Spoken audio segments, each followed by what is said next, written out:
Hi, it's Lou Manfredini, Aces Home Expert, with some tips on how to change LED bulbs in your holiday lights.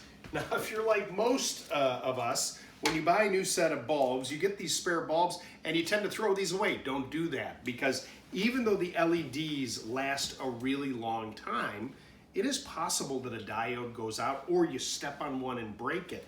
The nice thing about these is they're really easy to change out. So with the lights unplugged, you're gonna get that spare bulb that you had, and let's say it's a red one here, and you'll see that there is a little retaining clip right there on the side that helps to hold that bulb in place. You're just gonna get your fingernail or a little screwdriver and kind of pop that out of your way.